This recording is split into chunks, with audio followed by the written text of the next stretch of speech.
KTI HD, Milwaukee. A locally owned Good Karma brand station.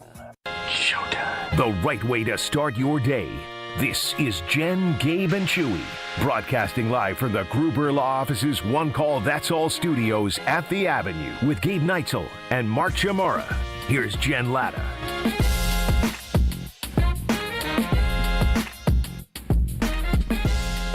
And then there were just two.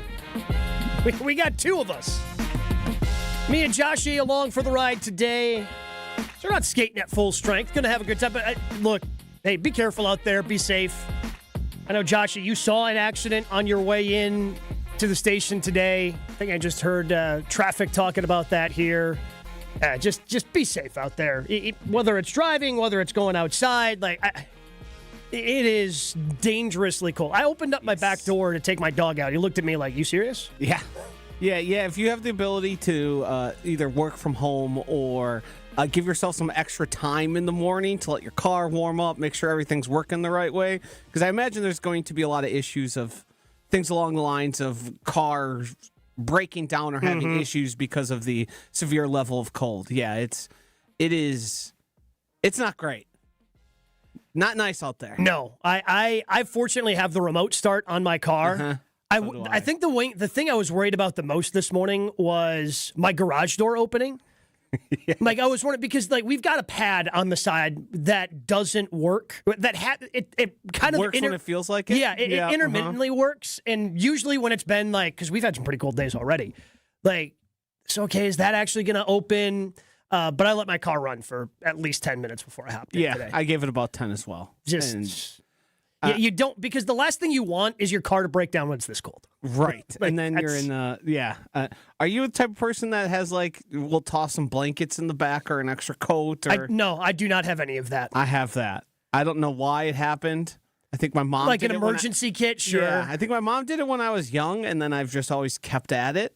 But on a day like today, if you're out, if you have to wait for somebody to come give you help for a half hour, that's even inside your car. Bad news. So again, we appreciate you making us a part of your day, but please, please, please be safe out there with as cold as it is. We still have Jason Wilde coming up, Craig Carmason coming up, but it's just kind of funny. We're at this point right now where I don't want to call it just infighting among, Packers reporters and members of the media, but it seems like we've just got different reports floating back and forth, whether it was Bill Huber earlier this week saying, well, the Packers didn't actually offer Jim Leonhard the job versus, again, the Jason quotes that Jim and his agent directly gave Jason. It seems like we've been having the back and forth. And today, over at the Milwaukee Journal-Sentinel, Pete Doherty goes after this idea that the Packers are potentially cheap. And it's something that we've talked about here, Joshy, and it all started with the Justice Mosqueda. Justice, again, I think he's a friend of everybody. He's just really good at what he does over at Acme Packing Company. We've had him on. I've heard him on Packing. I've heard him a lot of different places because Justice is good at what he does, and he's got a really good football background. And he had a theory, and it was backed up by some of the evidence that he provided. Hey, this is the most inexperienced staff. Inexperienced staffs don't cost a ton of money. And based on some of the people that he knows in the scouting world, he had talked to about how the Packers had some lowball offers previously out there to different people throughout the course of this regime. Yeah, I do think there is I can't speak for, or I think he can't speak for. I think it's more about the reputation. Yes. The Green Bay Packers had gotten a reputation of being on the cheaper end of paying assistants, coordinators, and the guys that weren't typically the head coach. Now, is that reputation maybe gone in the more modern era or since Joe Barry left town? That's all certainly possible, but it does seem like it's not completely unfounded when you look at the hiring practices of how many guys go from position coach then to a coordinator position, and it's all, they start low and work their way up, which is obviously how you want a lot of companies to work, but the Packers seem to do that at a higher amount than the rest of the league. Well, and it's interesting to me because, again, there's no reason for the Packers to be cheap. No. You have $580 million in the kitty. And it's not like that's 500. Again, this goes back to this idea of the Packers not having an owner working to their advantage. Yes, they can't go out there and do a sale for private equity, right? When we're seeing some teams do that. But where's that money really going? Like the Giants sold 10% of the Giants for like $1 billion. Yeah. What are they really doing with that money? They throwing it in their pockets? Are they, I don't know. But for the Packers, they can't go out there and just get a quick $1 billion, but they also don't need it. Right. Because you got $580 million sitting there, and that number just continues to go up and up and up and up and up each year. But what I found interesting is the Packers seemingly care about this narrative because, and again, this is great reporting by Pete Doherty, because one of the things that's always a mystery in the NFL is coaching salaries. Now, I feel that's starting to get more and more, like we're starting to figure out more and more what these numbers are. Like, obviously with Harbaugh, 5 years, $20 million per year. We find that out with the Giants. Last year with Ben Johnson, we know about what he's making. Like these numbers are slowly starting to leak. So we can kind of make the assumption that, okay, we know what Matt LaFleur is going to be making on this new deal, 15-ish, somewhere in that ballpark. But still, like, have you heard one time, Josh, in the 2 years that Jeff Hafley was here, what his salary was? Not a peep. Never once. And the only time I heard a salary number on Rich Bisaccia, what was the number that you have heard around Rich? I believe it was $2 million, one of the highest paid coordinators. And the reason that was sort of the anomaly was because he was getting paid such a high amount for at that time. Mm-hmm. It was, you see agents do it all the time when their player signs of, hey, my guy broke this record or set a new standard in terms of earnings. That was what I heard about Rich Bisaccia. So, Pete, and it's buried in this piece, but again, I think it's a good bit of information. Jeff Hafley, obviously just took the Dolphins' job as a head coach, was one of the league's higher paid defensive coordinators last season at about $4 million or so per year. And he had a buyout from Boston College that in 2024 cost the Packers in the $2 million range. Like, clearly this is information that Pete's getting from the Packers, right? Yeah. Because this information, for whatever reason, I don't understand why coach salary information is like under lock and key in the NFL, but it is. So now we're finding, okay, maybe the Packers do spend, which is good information out there. Because I'm now trying to put together throughout the course of the week, and I'm really curious in about 10 minutes or so when we talk with Jason Wilde to have this conversation with him. Because he was alluding to yesterday when we talked about the Jim Leonard situation from 5 years. That's 5 years ago now. Back in the winter of 2021 when the Packers were looking for a new defensive coordinator. And, he had mentioned that maybe Jim's also not the only one they offered the job to before they settled on Joe Barry. Right. And if I start to marry these concepts and ideas together, maybe they were cheaping out back in 2021, realized they had that reputation, and started righting the ship with Jeff Hafley. That's the theory that makes the most sense to me, is maybe the theory we heard from Justice is a little antiquated at this point, and there has been a material change amongst the Green Bay Packers. It seems like probably Matt LaFleur looks around and goes up to Mark Murphy and says, we can't keep doing this. We got to change things. Because now we're getting a reputation, and now we're having to offer multiple guys for positions that they seemingly want. And that to me seems like we want to correct the record and let people know, hey, we pay here.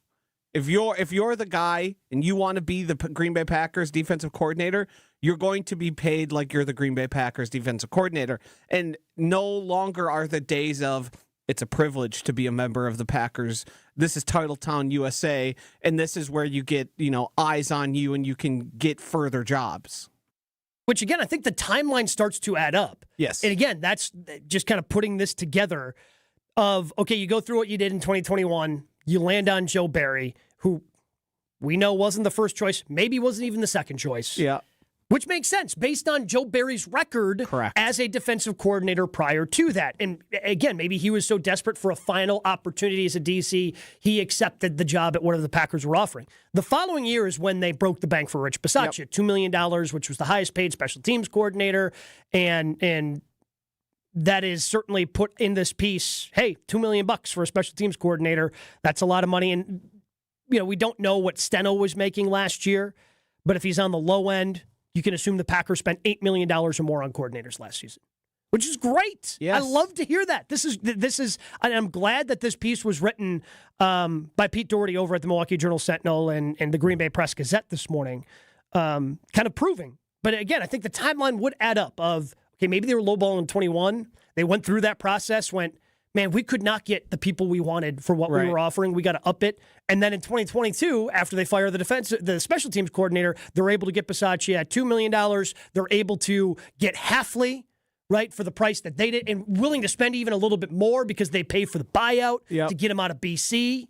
Like, it seems like that could be the date that this kind of changed for the Green Bay Packers. It also seems to track, if you think back to when Halfley came in, Anthony Campanelli came along, who then, after 1 year in Green Bay, got the DC job for the Jaguars. DeMarcus Covington, after they parted ways with last year's defensive line coach, whose name's escaping me, got him as one of the more highly regarded guys across the NFL. He's now taking defensive coordinator interviews.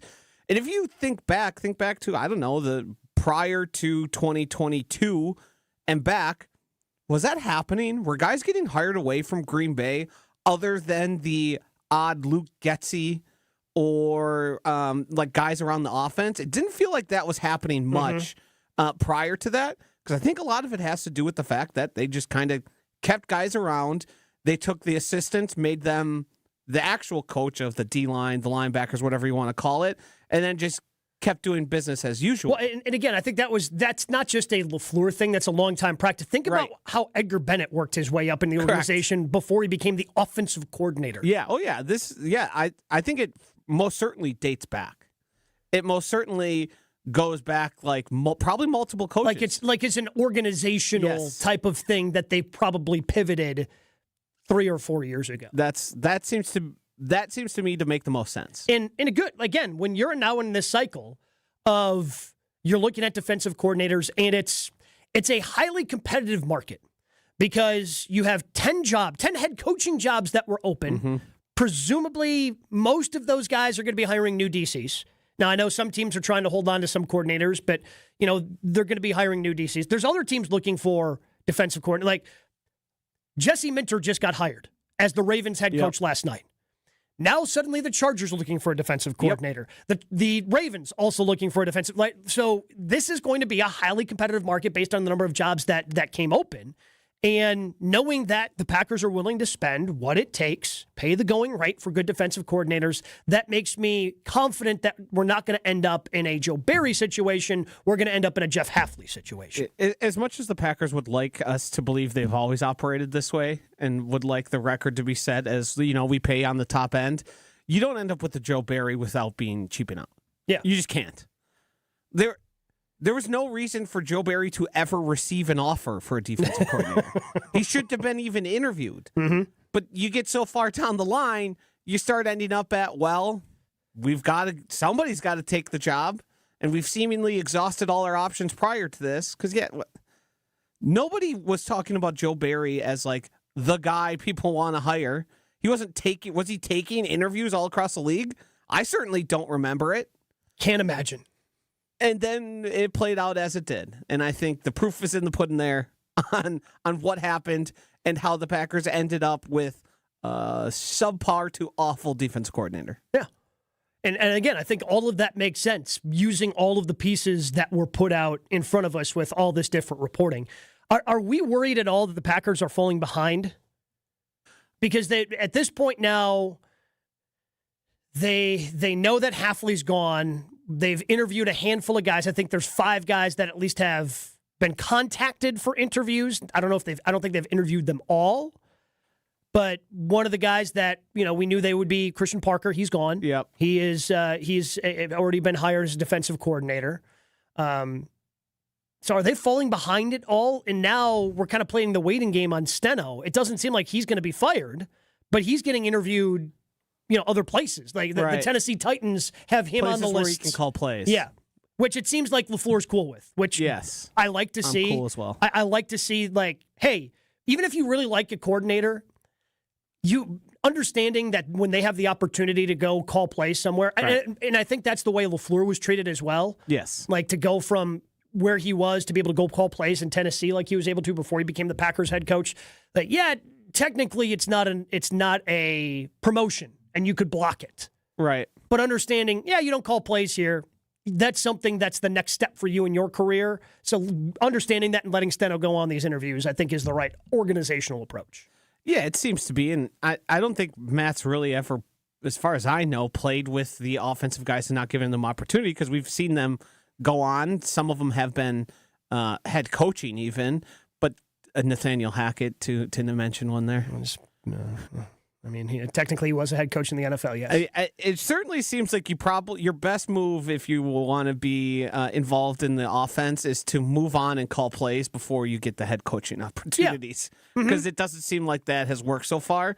But it's good, and I think. Is Matt LaFleur just waiting it out and hoping he gets a job before he decides to fire him? Because then you don't look as good going into the interviews for the play callers of places? The NFL seems like such a small place to me where if LaFleur was thinking about firing Steno, they would know. They would know within those circles. Yeah. So I don't think Steno's going anywhere unless he... Well, let's hope. Come on, he gets Titans. a job. Do me a solid. I don't know if the Dolphins would be interested in him. Yeah, obviously, with the Halfley connection, there has been chatter. It makes a lot. Basically, I don't know if you heard, and I wish I would have pulled this audio now that it's come up. If you heard John Eric Sullivan and Jeff Halfley talking, they basically were saying this is going to be Green Bay South. Yes. We're going to do the stuff the Packers have done. We are going to revitalize this franchise. We want quarterbacks drafted every other year if we can make it work. Like, it was very clear to me they're bringing a Packer-style franchise down to the Dolphins. The Packers are a stable organization. Yes. Right? Like, that's a place you want to copy. Yeah, yes. we haven't had the championships up here, but we also have the opportunity. Right. We're not cycling through the way the Dolphins have really since Dan Marino. So when I've seen Malik Willis linked there, when I've seen Adam Stenovich linked there, I go, yeah, that makes a lot of sense. Yeah, if that's what they're trying to do. Yes. Because those are people, they want to put people in leadership positions that understand what they're trying to accomplish. Correct. And are going to be on the same page. So we have to wait on Steno. I don't think the Packers are falling behind quite at this point. No, unless you want Rich Bisaccia fired, but it's not like special teams coaches are really flying around getting tons of interviews. Maybe I'm missing them. I tried to plant this last week. And again, another great Justice piece. Bring this full circle to talking about our boy Justice Mosquito over at Acme Packing Company. I don't think Rich is going anywhere. No. There's been too much noise out of how much he is respected and liked inside that building. The thing that keeps ringing is everyone's talking about the culture and he sets the culture. Are we sure the Green Bay Packers culture of 2024, 2025 is a culture worth preserving? That's a conversation worth having, but it feels like they think it is. Right. And that's where my pushback would come from. Yeah, because I'm sure I have no reason not to believe he isn't well liked. I have no reason not to believe that they think he's part of a culture. The point I have always made, though, with also when it comes to Rich and special teams, and now I think other people are starting to realize it as well. If you want to fire Rich, go ahead. The next coordinator is going to be the exact same. Because every coordinator before Rich and after Rich is going to be the exact same because the Packers don't invest in special teams. My other secondary big issue is the associate head coach stuff and the in-game management that he's ostensibly there to help with. I think that's a thing because we don't know exactly what he's doing or how much he's helping. Mm-hmm. But if we're to point to some of Matt LaFleur's biggest faults from 2025, is not timeout usage, late game situations, when to go for it on fourth down, when to not, when it makes sense to be aggressive versus not. Wouldn't your associate head coach sort of the guy who's over his shoulder all the time? I was about to say, I would assume he's a part of those conversations because, again, they are together a lot, especially in those situations. Right. It seems like they're trying to have those conversations. But We're going to talk about all of this and everything going on with the Green Bay Packers as we continue. Jason Wilde joins us next on Jen, Gabe, and Chewy. Jen, Gabe, and Chewy continues next on 94.5 ESPN. On I-94 East, it is closed but seems to be clearing up from 13th Street to I-794 East at the ramp. Just in case it is still closed, I would recommend taking 310A, which leads to Ember Lane, that exit, or 310B, which leads up to that Green Bay exit, merging to I-43, which you can take the exits off to the Milwaukee area as well. And there's a little bit of backup on I-43 southbound near Cherry Street to McKinley Avenue. Otherwise, looking pretty clear so far this morning across the region. Traffic is brought to you by Monster Jam, coming to Pfizer Forum Saturday, January 31st and Sunday, February 1st. Get tickets at Ticketmaster.com and see Gravedigger, El Taro Loco, and other featured competitors at Monster Jam. Taking a look at the weather, extreme cold warning until 1 p.m. today for all of southeast Wisconsin, and cold weather advisory until 12 p.m. Saturday for all southeast of Wisconsin. And extreme cold warning continues until 6 a.m. Saturday for Fond du Lac, Sheboygan, Dodge, Washington, and Ozaukee counties. Today, sunny, windy, dangerously cold with the high of 4 below and wind chills getting to about 25 to 35 below. Tonight, mostly clear and cold with lows of 11 below. And wind chills getting to about 20 to 35 below. From the WTMJ Traffic Center, I'm Nazir Spencer on 94.5 ESPN. Stay up to date on the Green and Gold all off season. The Green and Gold Fix podcast is brought to you by Potawatomi Casino Hotel. Luxury stay, elite play, unwind in sophisticated comfort. Win big, dine, and experience the events in Milwaukee. Your state, your teams, your ESPN. The ESPN Wisconsin app. Customizable just for you. Find the ESPN Wisconsin app in the Apple or Android app stores today. Monica, we've got to hand it to you. You and the design team have outdone yourselves. Are you talking about the One collection? Those rings say you are the one. And they say it symbolically. Describe the symbols. Every ring in the One collection should be presented with a special ritual. What would that ritual be? You pick up her left hand and you place a kiss on her ring finger. Rick, you never told me about that part. Then you show her the tiny red diamond, flush mounted inside the ring, that will forever be in contact with her finger. Why is it red? Because that's when the giver says to the one, wherever you go, my heart goes with you. I give you this kiss. I give you my heart. The red diamond is a secret symbol of that sacred moment. The center diamond on the outside of the ring is for the whole world to see. But the tiny red created diamond inside the ring is only for the two of them. The One collection of engagement rings is available exclusively at Kessler's. To find the Kesslers nearest you, Visit KesslersDiamonds.com.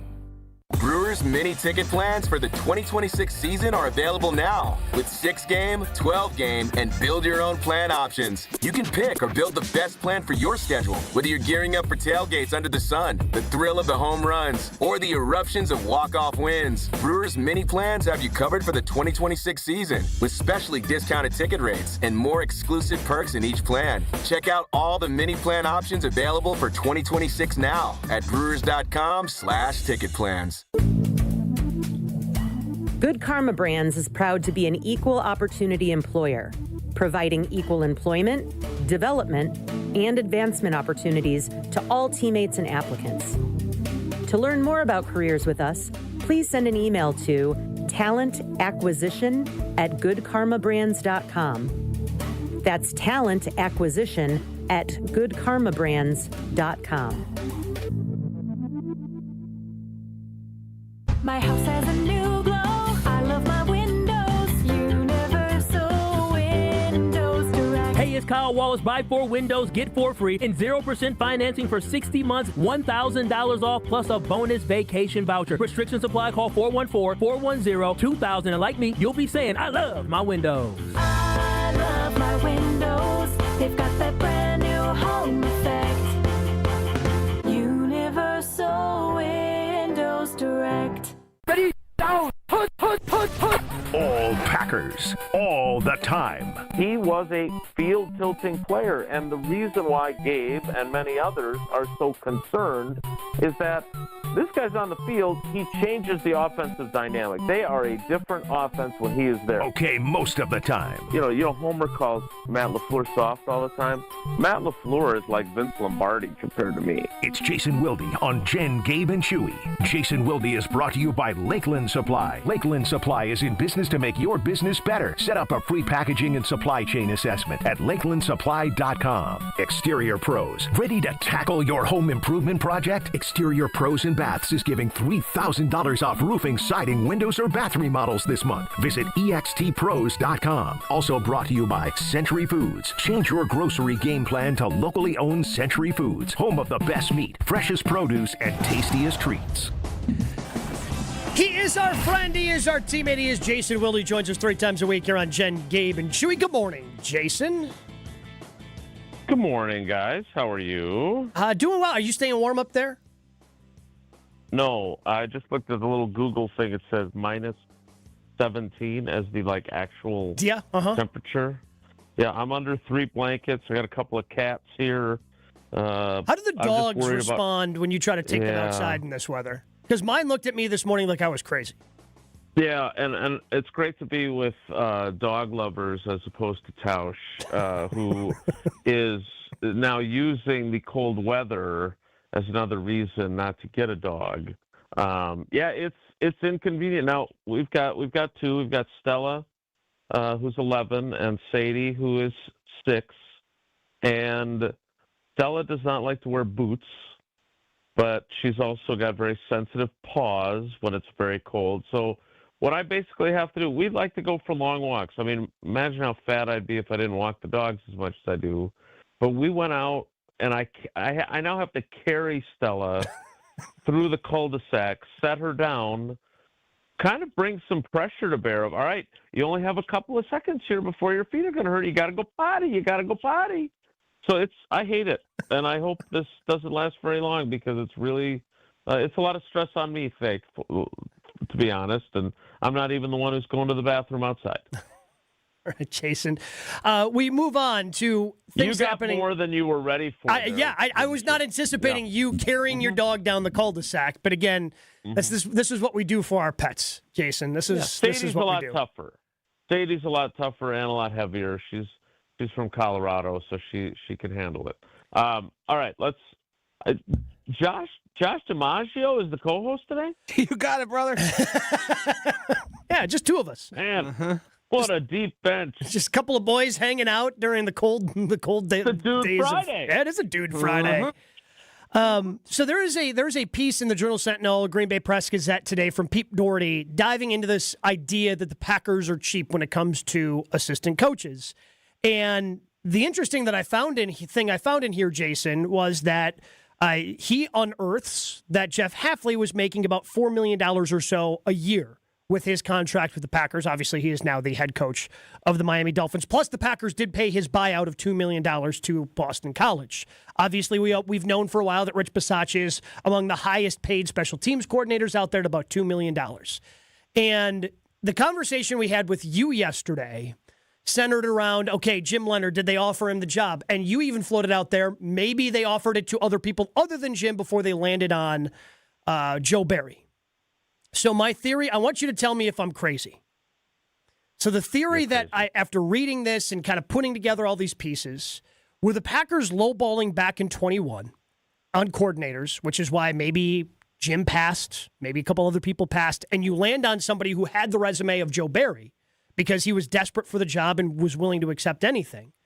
And then LaFleur and company realized, hey, we can't keep doing this. They go to the brass and go, hey, we got to spend. And then the following season, they end up getting the highest paid special teams coordinator, Rich Bisaccia. When they have to hire another defensive coordinator, Jeff Hafley becomes one of the higher paid defensive coordinators. Is that theory possible in terms of the Packers realized the error of their ways about 5 years ago after they went through that defensive coordinator search, landing on Joe Barry, and they've changed their philosophy in terms of paying coaches in the last 4 years? Yeah, Gabe, I don't think it's possible. I think it's likely. I saw Pete on and Pete is one of the all-timers. Like he's, I would say it's Cliff Crystal, than Pete and Tom Silverstein, at least during the last, 40 to 50 years of covering this team. I think Pete started covering the team in 93. Spoon was in like 88 or 89. And then obviously Cliff Crystal did it he's the GOAT. I heard him on a podcast talking about Justice Mosqueda's piece and kind of refuting it at some level and kind of teasing this column. But I feel like, and this is going to sound a little bit crazy other than the fact that I'm agreeing with you, I think both can be true. Yeah. Mm-hmm. Right? That's the thing here. Like, I don't think the fact that they paid Jeff Hafley $4 million and paid his buyout makes Justice's story inaccurate. Like, I think exactly what Justice was writing about in that piece, it was they clearly came to a realization, at least at the coordinator level. Now, let's not forget there are other levels to the coaching staff where maybe they haven't been in the last 5 years paying. Right now, again, I don't know about Jim Leonard. My understanding was that he simply thought he was in line to be the next Badgers head coach. Which, I mean, he was, and then he wasn't. Exactly. And so I don't know if finances played into that for him or not. That is not something he and I discussed when he turned it down or withdrew or, God, I love that semantics game. Nobody was our second choice. No, he didn't turn us down. It was he just decided to stay at Wisconsin. We never really offered him the job. The crazy part, just quickly as a side note, Jason, the crazy part about me, like, I understand doing that at the time. Right? Like, at the time, you want to make Joe Barry feel, oh, hey, you were the top choice all along. It's 5 years later. You've already fired Joe Barry. Who cares who the first or second choice was 5 years ago? Correct. In fact, you should probably admit that he wasn't your first choice. Yeah, exactly. But be that as it may. So, yeah, look, to me, what matters here is what are they going to do now? Right? Like, first of all, how many coordinators are they changing? Like, we all know they're interviewing defensive coordinator candidates because very publicly they lost theirs to become the head coach of the Miami Dolphins. But we don't know what other changes, if any, are in the offing.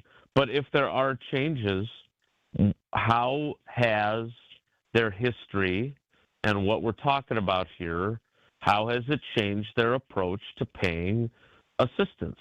And so I think Pete has his facts straight. I'm sure he does. I'm sure. And I do wonder after, it's interesting that this comes out after Justice wrote what he did, because is it Trace Armstrong that gave this information to Pete? Because as we all know, coaches' salaries, whether they're head coaches or coordinators or assistants, they're not available in the public domain to the degree that player ones are. It's the most secretive thing about the NFL, Jason. I don't understand it. It is. And so, to me, my next question, and this isn't besmirching Pete at all. I mean, there are certainly beat writers over the years that deserve to be besmirched, but it's not Pete.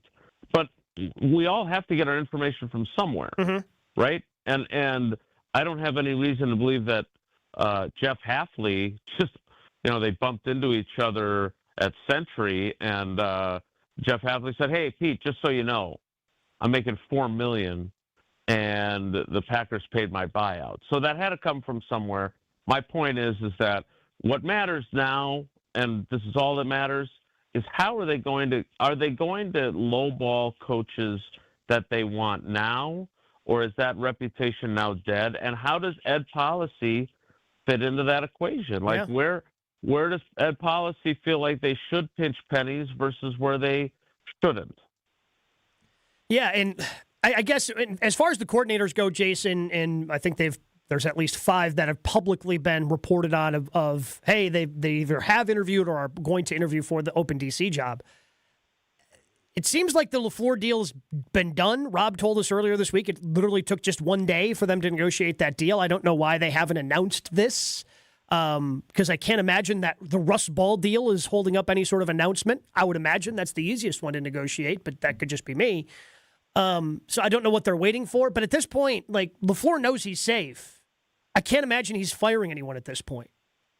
Like, you've... Yeah, maybe. I said this yesterday to Strofe on Weekly Wilde, and I don't know any of this. Okay, I have no inside knowledge of this.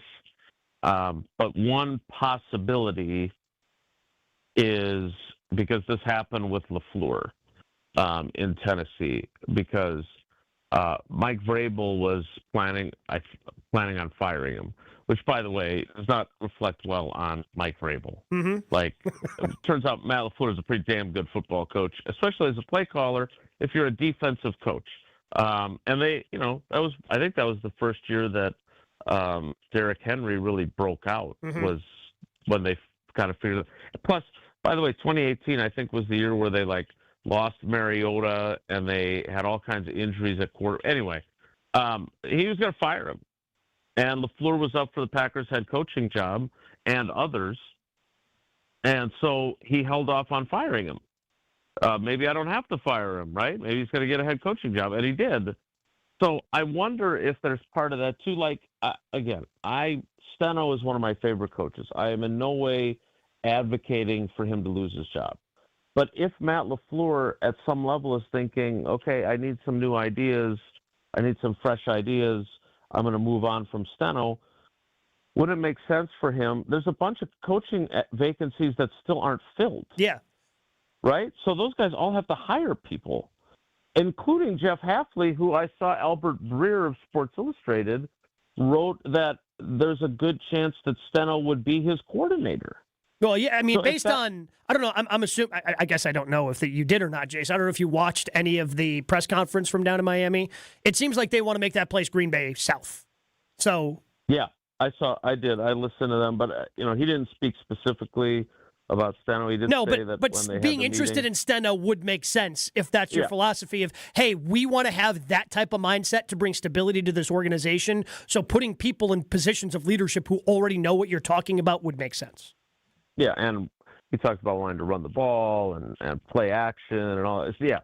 So what I'm saying is that let's just, for argument's sake, say LaFleur wants to do something else as an offensive coordinator, which, by the way, if it's Luke Getsy or Nathaniel Hackett, I kind of throw my hands up a little bit, but we'll save that for if it actually happens.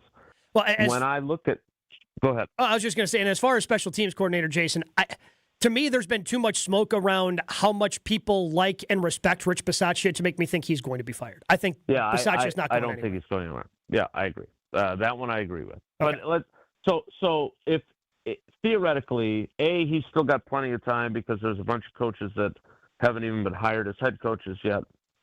B, if I'm sure he talked to Hafley, right? If Hafley is thinking about that, he's aware of it. And so I'm just saying, I'm not rooting for anyone to get fired. I know there are Packers fans who are. I'm just saying I wouldn't just say, oh, they haven't fired anybody yet, so they're keeping the status quo. That may turn out to be the case, but that's kind of my vibe.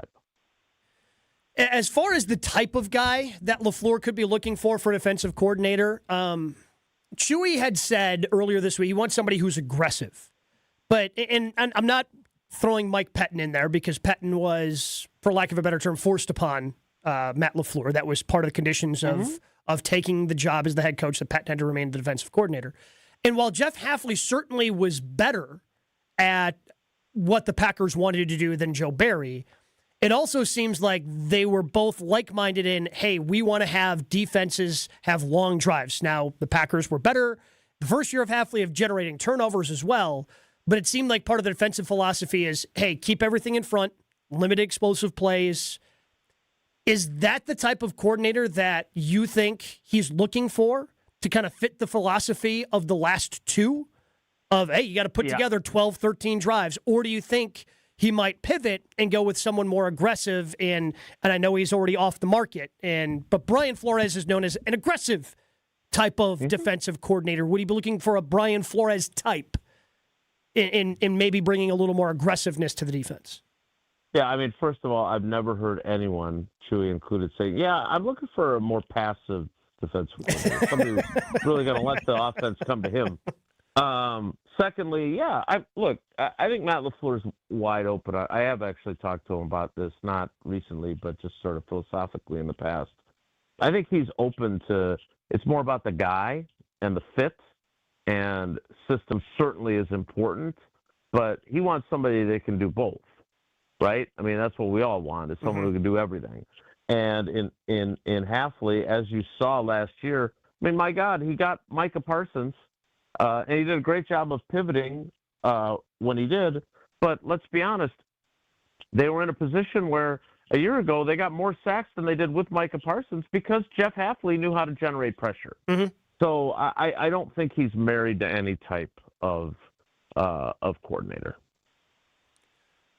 We appreciate well actually, because we talked about Romeo Doubs a little bit yesterday. I don't know if you saw that. This blew my mind. I did. I saw him on Up and Adams. Well, no, Up and Adams, sure. But then Bill Barnwell, because Bill always writes these pieces over at ESPN.com about how much somebody could potentially get in free agency, and he's always writing different pieces like that, especially once you hit the postseason.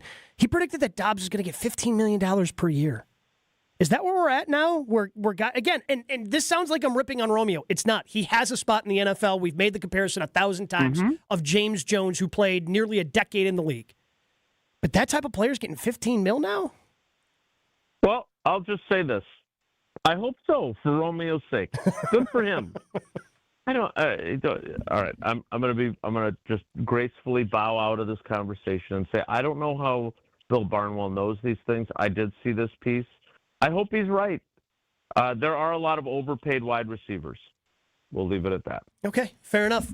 We appreciate the time, Jason. Look forward to hearing more of you coming up on Wilde and Tausch at 9 o'clock. All right, buddy. Take care. Be good. Jason Wilde joins us 3 times a week here on Jen, Gabe, and Chewy. Guys, I'm telling you, if you're getting ready to propose, there's only one place to go. You know what I'm going to say. You've heard me. You've heard Chewy talk about it for years now. You need to be going to the Jewelry Center. It's what I did. You can trust the team at the Jewelry Center because the team that they've put together, whether it's Greenfield, Brookfield, Burlington, or now in Mequon, they're always going to point you in the right direction. Maybe you have an idea and kind of want to see what the selection looks like in one of those stores, or you go online at shoptjc.com.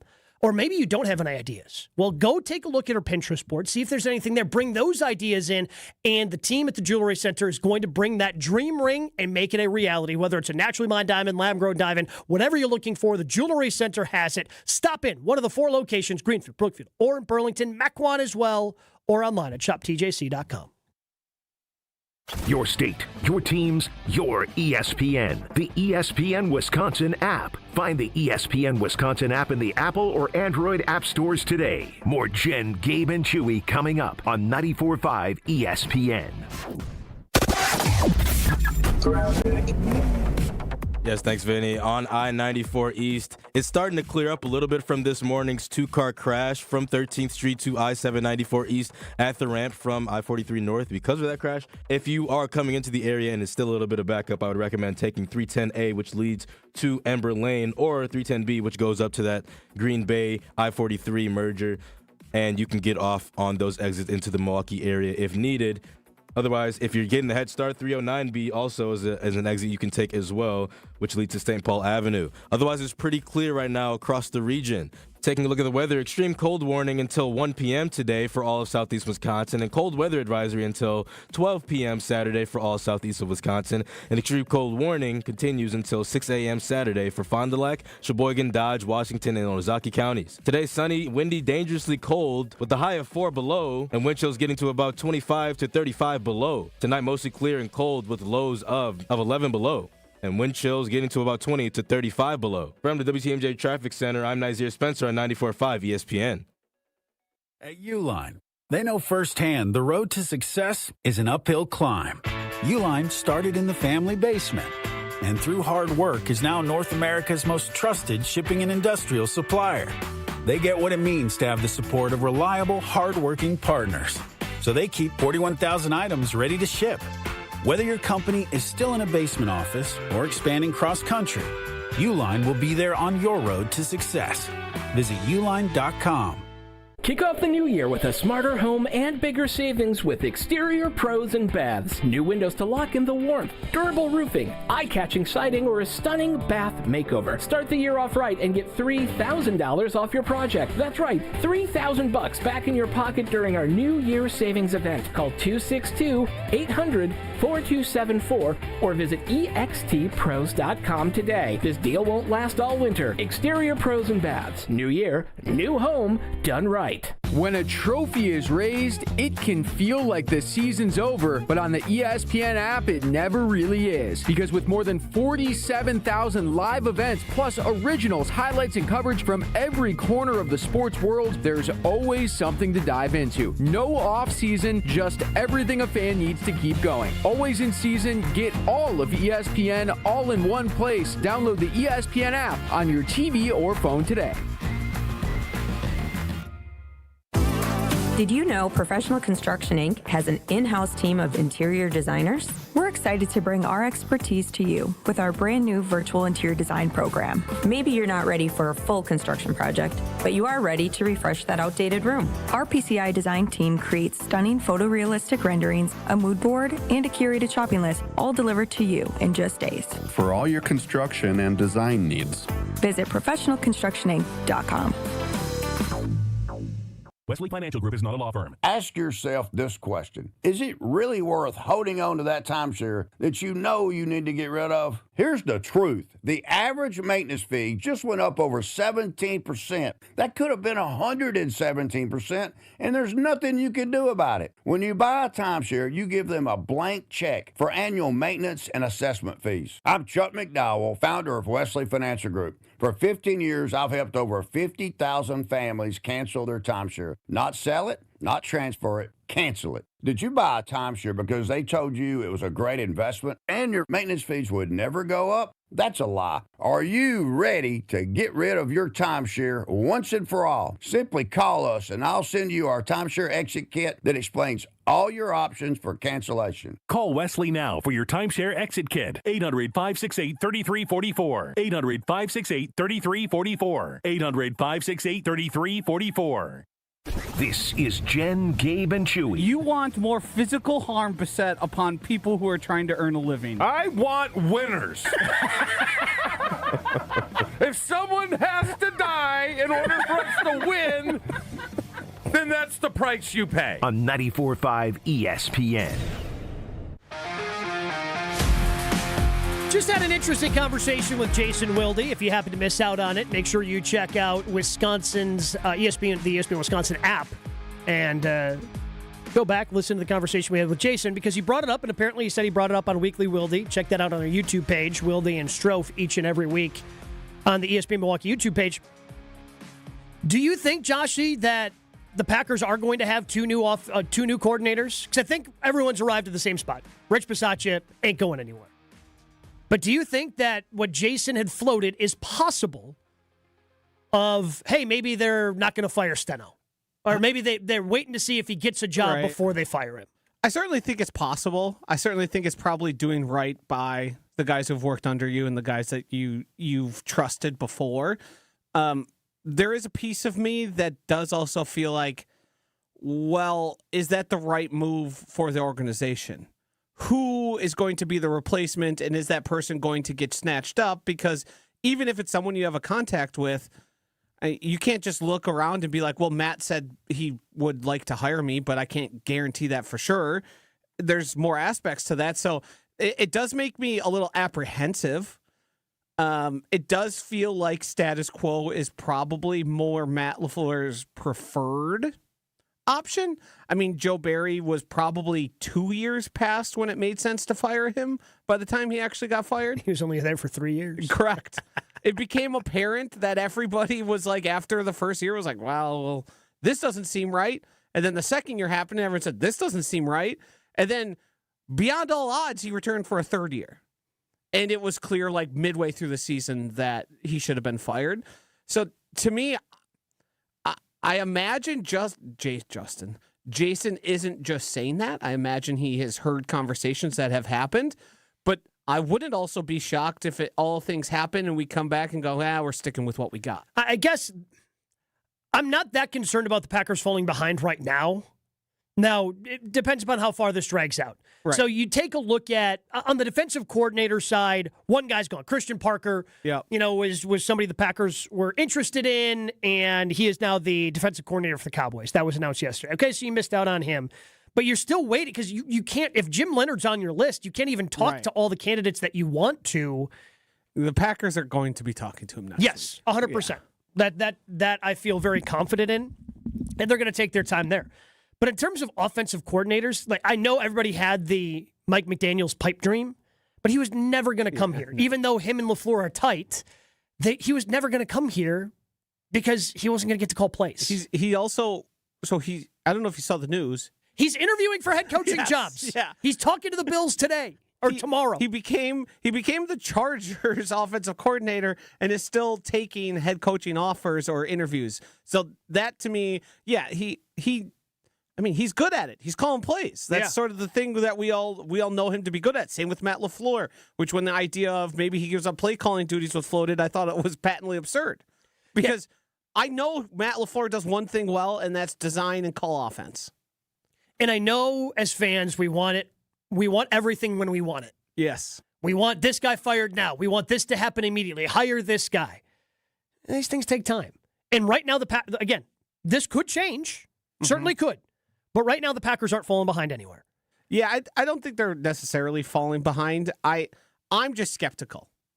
And that's where I remain, because to me, until I see action, I'm not going to trust there's action, because I think Matt LaFleur has a long enough stated history of, Rich Bisaccia, think of what, even if you're pro-fire and pro-not, there being basically a conversation that was shut down the moment the season ended about him moving on, kind of tells you where everyone thinks about how aggressive they are for moving on from people. They seem to let people linger a year or two too long all the time. The problem with Steno is I just don't know what he does. Well, that would be the big way to put it. Yes. Maybe the less tactful way to put it. But I don't know what his input is, right? Like, I just don't know what he's doing. He steps up to the podium every Thursday, puts his foot in his mouth every once in a while, but I don't know the input that he has, how much Matt LaFleur trusts him. But at the same time, if he ends up down in Miami, I think that's something that LaFleur is already aware of, right? And maybe that if he's going, I guess if he was going to fire Steno and he didn't think Miami was an option, he would have fired him by now. Yeah, my big concern, and it's probably they're all probably getting rolled into one of like an inaction being an issue, is I think Matt LaFleur needs another strong and loud and voice that's going to like be a difference maker, and not just a guy that seems like, well, he's done well for us in the past. He's got a decent track record. Like, I would like them to get somebody that's going to sort of change what that offensive coordinator position has been, where we know this guy has input here. Like, the only input I really know is Hackett and the gold zone. And all the red zone stuff. Right. Yeah. That was it when it comes to that was his baby. Right. That was his responsibility. And that seemed to work well. Whatever system they had going there, I didn't hear Jordan talking about what Steno was doing for him. I didn't hear Matt talking about it. You almost hear more about Sean Mannion when it comes to who's the quarterback's coach, for those who don't know, when it comes to Jordan than Steno. And I think Matt LaFleur needs another person that's like an actual voice that's going to be heard and listened to, and everybody on the roster is going to mention, like, this guy's made a difference for us. And I don't think I've ever heard that about Steno. No, either have I. And that, to me, that's not to say he hasn't been, but I feel like if he was making the difference at the level Hackett was in the red zone stuff, we probably at some point would have heard about that. Put it this way. I remember reading stories about Hackett and the stuff he was doing and how meaningful he was to the players. Well, again, it's the reason why he got hired as a head coach, because the Broncos thought it might help them get Aaron Rodgers. Right. I don't remember seeing any of that ever about Adam Stenavich. He's as much of an unknown. There's no pieces done about him, even just like, this is the type of guy he is. This is his family. We usually get those profiles on guys who are rising stars. Like, we know a lot about Jeff Hafley. and know about his mom really wanting him to be the Giants coach. How many times do we hear that throughout the course of the season? Right. Yeah. There's a very big difference there. Yeah. So, again, I don't think the Packers are falling behind now, but we'll wait and see what this weekend brings, because I've got a feeling Hafley is going to be moving quickly to try to start filling up his staff, and that's going to give the Packers a little bit more clarity. And also, again, the more teams that get eliminated, the more the picture becomes a little bit clearer, because the easier it is to kind of talk to everybody. So you think you want an owner. We dive into that. Coming up next, Jen, Gabe, and Chewy. Josh DiMaggio here from Milwaukee Weight Loss. The Milwaukee Weight Loss program has been able to change the lives of thousands of people with this incredible metabolic reset program. We know the secret to losing up to 1 pound of fat every day with no exercising, no prepackaged meals, no counting points or calories, no drugs, no surgery, and no risky injections. There is no better time than now to give yourself the gift of a new you in this new year. Schedule your free consultation now by visiting MilwaukeeWeightLoss.com. I'm starting 2026 off right with Milwaukee Weight Loss. Their team has been amazing through the consultation process and even created a customized plan to fit me and my goals. It's a secret to losing 1 pound of fat every day, and many patients lose 20 to 30 pounds in about a month or two. Call for your free weight loss consultation at 262-235-3980. That's 262-235-3980 or online at MilwaukeeWeightLoss.com. More Jen, Gabe, and Chewy coming up on 94.5 ESPN. With Wilde and Tausch, you won't miss a play. Great, have a great regular season. What are you going to do in the postseason? This Matt LaFleur era is now basically evolved into regular season. You're going to be fine. Hopefully you can be better than what you've been. Yeah, presented by Pella Windows and Doors of Wisconsin. But you're going to get in the dance, and then it's going to be, can you do it when the money's on the table? Certainly not the last 2 years. Weekdays from 9 to noon on 94.5 ESPN, ESPN Milwaukee's YouTube channel, and the ESPN Wisconsin app. Wisconsin is still cattle country, and that's why Bunzel's chose to stay close to home to hand select the finest beef. Quality goes into everything they do, from Bunzel's expansive array of meats, homemade specialty sausages, and their award-winning beef jerky. It just isn't a proper holiday meal without Bunzel's top quality cuts on the dinner table. Tasting is believing. Visit Bunzel's at 90th and Burleigh or bunzels.com. Progressive knows there are two things RV owners love: to travel and relax. And they like to take both nice and slow. Just like this commercial. And what's more relaxing than the peace of mind knowing their RV is protected by Progressive? Now here comes the fast part. Progressive Casualty Insurance Company and Affiliates. This is the story of the one. As the purchasing manager at a manufacturing plant, she knows the only thing more important than having the right safety gear is having it there when you need it. That's why she partners with Grainger for auto reordering, so her team members can count on her to have cut-resistant gloves on hand, and each shift can run safely and efficiently. Call 1-800-GRAINGER, click Grainger.com, or just stop by. Grainger, for the ones who get it done. From the biggest plays on the court to the comments made in the locker room after. An in-depth recap of every Bucks game. In 6 minutes. No more? No less. Bucks in 6 on the Bucks Plus Audio Network. If you missed any of the game or just want to relive the biggest moments, Bucks in 6 provides game recaps every morning after. Hear the high-flying dunks from Giannis or the deep threes from Miles Turner. And catch the comments post-game about what happened on the court. Bucks in 6 on the Bucks Plus Audio Network. Find it now on bucks.com/plus or on Spotify, Apple, or wherever you get your podcasts. Start the year moving, not hurting. If your joint pain has been slowing you down, then listen up. There is a way to get real relief without surgery, without downtime, and without putting your life on hold. Dr. Ashley Caravelli and her team at QC Kinetics here in Milwaukee offer regenerative treatments designed to help your body repair the areas causing pain. Knees, hips, shoulders, or back, wherever it hurts. Instead of an invasive operation that takes you out of commission for months, these treatments are done right in the office. You walk in, you walk out, and you get on with your day. No 3 to 6 months recovery. Picture this instead. You're moving better, you're feeling stronger, actually planning the year that you want because you finally took care of that pain the smart way. Game-changing regenerative treatment from QC Kinetics. January is your clean slate. So make it count. Call now for your free consultation at QC Kinetics. Call 414-240-2298. That's 414-240-2298. 414-240-2298. Life's better with American Family Insurance because we know you love working weekends. If it means working on your dream home, both inside and out.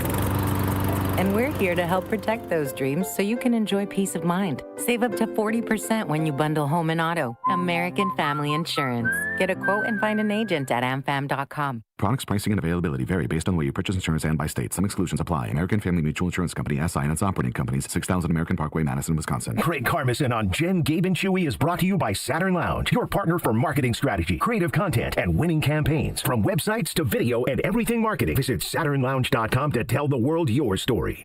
This is Jen, Gabe, and Chewy. I thought Salvation every time Army. that they hear their name when it's non-scheduled, that's what they want to hear. I could hear Ashley laughing in the background. Am I right or wrong? He's Gabe? not wrong. Hey, he's not wrong. He's not wrong. He is wrong. On 94.5 ESPN. Look, it's bitterly cold, but the weekly in-store specials at Bunzel's, those are going to warm you up. Make plans to stop by Bunzel's 90th and Burleigh in Milwaukee this week. Take a look at the specials they have. USDA Prime Angus Boneless Sirloin Steaks, $15.99 a pound. USDA Choice Angus Tri-Tip Roast, $14.99 a pound. Lean and tender beef stew meat. Ooh, beef stew. As cold as it's going to be this weekend, sounds fantastic. That's $8.79 a pound. And Bunzel's own fresh Polish sausage, just $5.89 a pound. Stop into Bunzel's, 90th and Burleigh. You will not regret it. I love going there. You can take a look at all the different deals that they have, plus the monthly meat deal. It's at Bunzel's.com. So as the Packers have gone through their offseason, one of the things that I have heard from fans, whether it's on the Carbless Talk and text line, whether I've seen this from some national personalities on ESPN as well. Oh, if the Packers had an owner. I wish the Packers had an owner, because then they would have fired Matt LaFleur. They'd have fired him. First and foremost, maybe not. Because you see some irrational actors out there as owners that do make those rash decisions. You see some organizations that are a little more patient. And obviously the Steelers, Bills, Ravens, they've all been pretty patient. And all of those coaches, two of them ended up having Super Bowls, but Sean McDermott, he had 9 years in Buffalo before he was let go. But there was something I saw earlier this week, Joshy, that just made me glad the Packers have somebody rational sitting atop of the organization in Ed Policy. And we don't know that much about Ed, I understand. But I also don't think that he would hold a press conference in which something like this would happen like it did for Buffalo this week. Yeah, can I interrupt? I'll address the Keon situation. The coaching staff pushed to draft Keon. I'm not saying Brandon wouldn't have drafted him, but he wasn't his next choice. That was Brandon being a team player and taking advice of his coaching staff, who felt strongly about the player. And, he's taken, for some reason, heat over it and not saying a word about it. But I'm here to tell you the true story. Okay, so there's a lot there in that 30-second clip. First and foremost, Keon Coleman is a rookie a guy under a rookie deal that has 2 years left in that deal that you probably now have to get rid of because your owner decided to open his mouth. And maybe that's why, if this story was true, that he decided to do that. But I saw all of these clips of everything of the Bills trying to pass blame off to their head coach, if that's why we're failing, promoting the general manager, because they did have a similar structure to what the Green Bay Packers had of the general manager and head coach were on similar levels. Now their general manager and Brandon Beane, who has not done his job, by the way.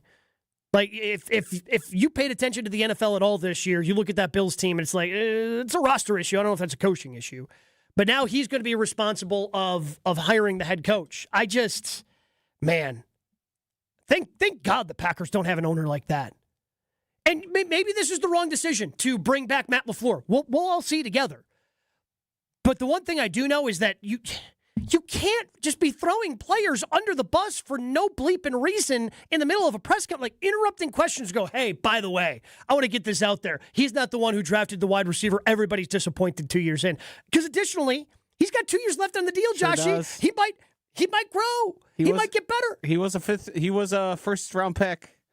And the funniest part about this all is shortly after these comments were made, because people pretty quickly realized there was some corporate throwing weight around and some maybe some not so true things to said, because everybody looked at it and go, if you're going to fire McDermott, how is Bean still there? Yeah. It seems like those two have been tied at the hip and should both be going on, and then one of them actually ends up getting a promotion. And then shortly after, they make these comments where they throw under the bus not only the player, but the previous coaching staff for Keon Coleman being there. We see multiple videos of Brandon Beane saying he was happy that Keon Coleman ran a slow 40 time because it gives him a better chance to draft him. And then also another clip of him talking about how badly he went to bed wanting to wake up and draft Keon Coleman. Like, it was the thing from draft day that Jason always mentions, right? Like, it was basically Keon Coleman or, like no one but Keon Coleman. That's who they had their sights set on. And that's who they wanted to draft. And now you're trying to revisionist history your way through that, even though everybody's got the evidence. So thank God the Packers aren't putting themselves in that position. Again, you can agree or disagree with bringing back Matt LaFleur, but no matter what, like, this organization ain't throwing people under the bus, especially people that are still a part of the team. Funny enough, though, Mark Murphy did sort of do this a little bit with the complicated fellow. It wasn't as direct, but I think given the opportunity or given the consternation to this level, because let's be honest, Mark Murphy's tenure here had a lot of success when you look at the NFL at large. Yeah. There wasn't many Super Bowls, but there was team success to be had. I think if things got ugly enough, Mark Murphy might have done something like this. That's fair. You know what? I think that's fair. I mean, again, to defend Mark, while he did say the complicated fellow thing into a microphone 3 days after he said that everybody should just, keep this thing out of the public. Mind you, at the WIAA girls basketball tournament, it was very much not hard-hitting journalism there. Well, the complicated fellow thing happened because that was like at an event where he said it into a microphone. That was like not on camera. Like we just had like audio of somebody recording it because it was a public event and he still shouldn't have said it. Yep. But it wasn't like a press conference, right? And look, it wasn't like a Friday at like 2 p.m. Oh yeah, he walked across the street and did like how about the broadcast, support local sports? Because during the halftime of all these games, if you've watched any WIAA presentation, they do these interviews, and the Packers want to be supportive of the WIAA because they do things like that, right? Like, and actually, since we're talking about it, shout out to one of my former teachers who was the athletic director of the year by the Packers, Mike LeBoughton. Shout out to LB from Horicon, who was named the Packers AD of the year. So obviously, like, they have a connection to high school sports, do all those things. So then, Murphy goes over there. Yeah, Murphy would have. But again, this is why I think we want to know more and more about ed policy, because this is another thing that I have agreed with Homer for so long. If you are a competent organization, it starts at the top. Like, if you have an incompetent owner and then you end up having success, like, that's fluky. To have long-term sustained success, you need to have that stability and have somebody at the top who knows what they're doing and avoiding these types of situations, which is why we want more data points on the type of leader ed policy is going to be. Speaking of tough situations, we discuss Giannis in 2 minutes. Jen, Gabe, and Chewy. Jen, Gabe, and Chewy are back after this on 94.5 ESPN. Yes, thanks, Vinny. On I-43 North, about a mile beyond I-41 East, it is a The right lane is blocked due to a fire. There are firefighter trucks out there as well, 2 of them on that right lane, so just be mindful of that. It's right before Howard Avenue exit, so just be mindful if you're going down that Howard Avenue exit that there is a little bit of closure on that right lane. And I-94 East is still closed in the downtown area from 13th Street to I-794 East at the ramp from I-43 North. Because of an early morning crash, I would recommend taking 310A exit or 310B exit up to the Green Bay area where you can get off on some exits to get into the Milwaukee area. Otherwise, the rest of the system is looking like some freeway speeds. Traffic is brought to you by Glenroy. Now hiring as the packaging industry rapidly grows, so does Glenroy. Apply today at glenroy.com/careers. That's GLENROY.com/careers. Taking a look at the weather, extreme cold warning until 1 p.m. today for all of southeast Wisconsin, and cold weather advisory until 12 p.m. Saturday for all southeast of Wisconsin. An extreme cold warning continues until 6 a.m. Saturday for Fond du Lac, Sheboygan, Dodge, Washington, and Ozaukee counties. Today, sunny, windy, dangerously cold with a high of 4 below and wind chills getting to about 25 to 35 below. Tonight, mostly clear and cold with lows of 11 below and wind chills getting to about 20 to 35 below. Weather is brought to you by the Pickler Menominee Falls. Cold outside? Get moving indoors with free Learn to Play Pickleball every Monday and Saturday. Learn more at thepickler.com. From the WTMJ Traffic Center, I'm Nazir Spencer on 94.5 ESPN. Want your brand to turn heads and win hearts? Captivate Exhibits can bring your brand to life by transforming lobbies, creating history walls, and beautifying facilities. For over 32 years, Captivate has been the MVP of trade show exhibits and workplace design and fabrication. Let Captivate craft immersive branded environments that tell your story boldly, beautifully, and with purpose at events and around the office. Score big by making your next event or your own space unforgettable. Create something legendary by getting started today at CaptivateExhibits.com. Tired of waking up exhausted? That dad bod weighing you down? Let's get you back to the old you. If your energy, focus, and drive aren't what they used to be, your hormones could be out of balance. At Mentality, we'll dig into what's really going on, then build a personalized, science-backed plan using hormone therapy and peptide treatments to get your brain and your body back on track. So stop telling yourself you're just getting older. Book your appointment now at lowtusa.com. Right now, all new patient labs are covered in your treatment plan. That's a savings of $250. Go to lowtusa.com.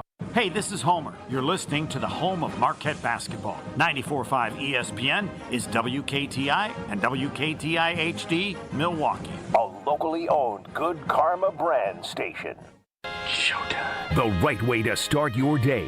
This is Jen, Gabe, and Chewy, broadcasting live from the Gruber Law Office's One Call That's All studios at the Avenue with Gabe Neitzel and Mark Chamora. Here's Jen Latta. We dove into this a little bit yesterday, and I feel like this is only going to get hotter and hotter for the next couple of weeks. And then it'll cool down again because, well, trade deadline will have come and gone. But the NBA trade deadline is coming down on us. And look, there's a lot of pressure on the Bucks right now. Giannis is obviously not happy, right? And he just, every time it seems like he speaks, he is just even more and more frustrated with what's going on. And, you know, whether it's yesterday talking about after the game on Wednesday about how his teammates weren't passing him the ball. Again, that's just more of a paraphrase than anything else. The constant calling out, I would say, after games of how they're not playing hard, not playing the right way, not playing selfless basketball. This is all an issue for the Milwaukee Bucks. And, oh, by the way, they're on the outside looking in of even the play-in. But then you get reports about, hey, the Bucks think with Giannis as the best team player in the East, they're going to be able to figure this thing out. But, you know, now you see the sharks in the water, where this obviously is not tenable. And you have people like Stephen A. Smith yesterday on First Take saying things like this about the Bucks and Giannis. The Milwaukee Bucks need to wake the hell up and trade him. You're not going anywhere. And this is one of the top 5 players on the planet Earth. Top 5, planet Earth. Tell me 5 players who are definitively better than Giannis Antetokounmpo. You're talking about a guy right now, Wendy. He's averaging 28.2 points per game. He's shooting a career-high 65% from the field. And this team stinks the way that it does? I mean, it's just, listen, at some point in time, you tried.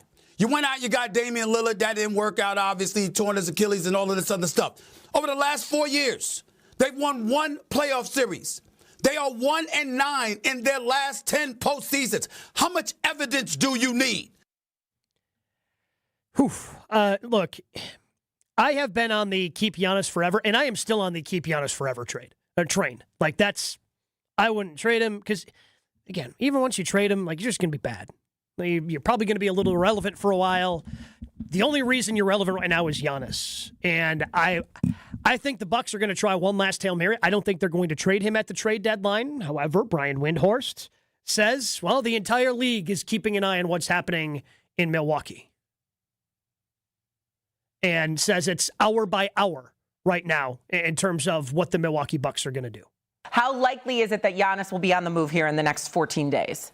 More likely by the hour, honestly, more likely by the hour. And I think really what this kind of is, nobody wants to be the bad guy, but everybody wants the best terms. And what I mean by that is, in a strange way, what happened to Luka Doncic is kind of desirable for a superstar player because Luka is beloved in Dallas. The fans come to the games in Luka jerseys to this day.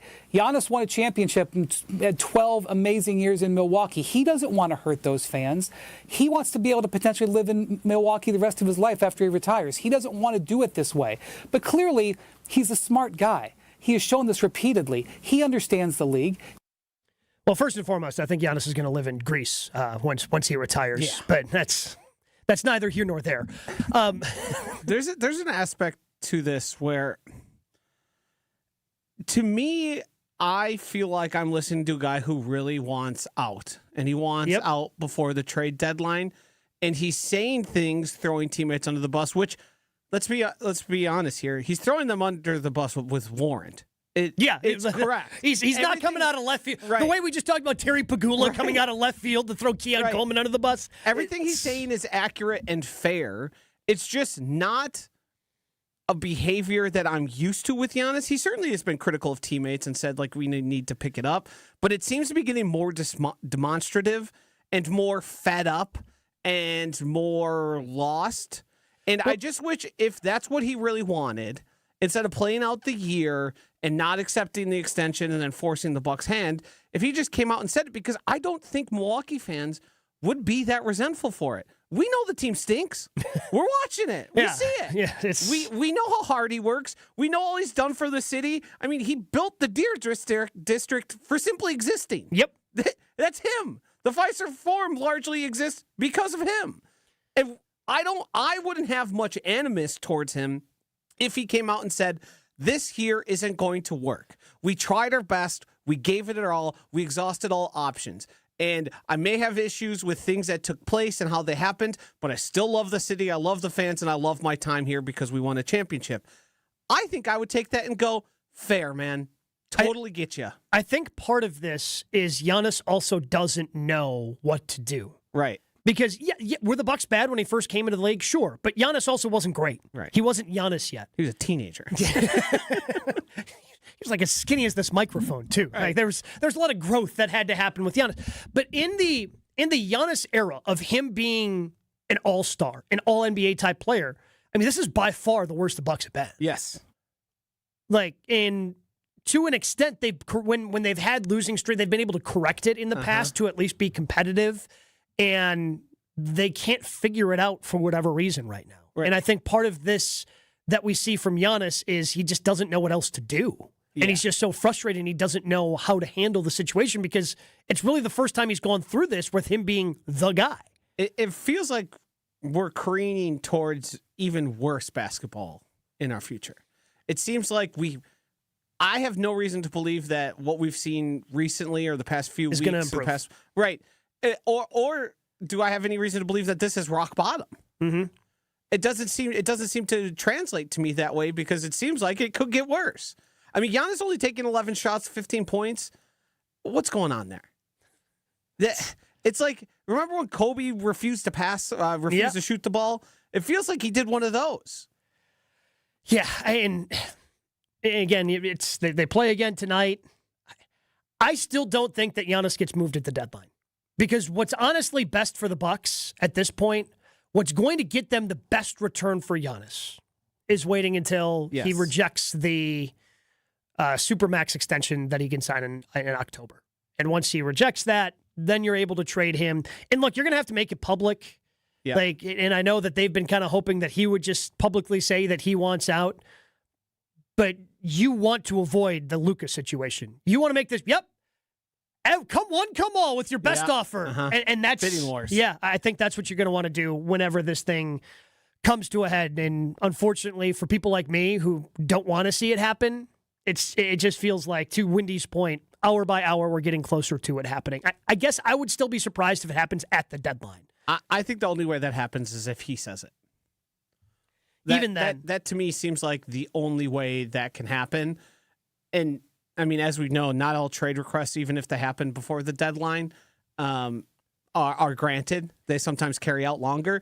But for that to happen this quickly, it seems like it would have to be a public announcement. And the reason why I would say wait. When you are in the offseason, more teams have cap space available. You can carry more players, so you can take more players back. You can do whatever you want. It just makes it easier. The one thing that people have constantly said about the new CBA in the NBA is it's becoming more and more increasingly difficult to move a player that has the salary that Giannis has. Now, again, it certainly can happen. It just becomes more difficult. And make the return the best possible for the Bucks, I think, is to wait until the offseason. You could even trade him in August or July if you really wanted to. Because, yes, technically, the first time you can actually offer the contract is October 1st. But you're telling me you can't have the conversation of, hey, bud, we're going to offer this October 1st. Are you signing it or not? And if he says no, okay, now we have to move on. And that's, I think that's ultimately how this plays out. But what I'm really curious to see is what the Bucks do, if they try to do anything to save it. So, because the Bucks, I think, are going to be a team worth paying attention to at the trade deadline. We'll continue to dive into this, have some texts I want to get to on the Carbless Talking text line as we continue. But are you tired of waking up exhausted? Dad bod starting to weigh on you? Finding it harder to get excited about basically anything? If your energy, focus, and drive aren't what they used to be, it might not be that you're just getting older. And that's something you tell yourself, you tell other people. It doesn't have to be that way. There's a good chance your hormones and metabolism are out of balance. So this new year, let's get back to the old you. I know you remember that guy. Sharp at work, full of energy, fun, the one that people enjoyed being around. That's where Mentality comes in. Mentality, I've been working with them for years. They're not macho, low-T bro clinic. No, they're human-centered. Their mission is to figure out what's really going on with not just your body, but also your brain. Mentality starts by listening. They run real labs, explain results in plain English, and then build a personalized, science-backed plan using hormone therapy and FDA-approved peptide treatments to help get your body and brain back on track. So stop telling yourself and everyone around you that you're fine, because there is something you can do about it. Plus, right now, all new patient labs are covered in your treatment plan. That's a savings of $250 right there. See if you're dealing with low testosterone. See if there's something that can be done about it. Reclaim the old you, the younger you, with Mentality. Jen, Gabe, and Chewy continues next on 94.5 ESPN.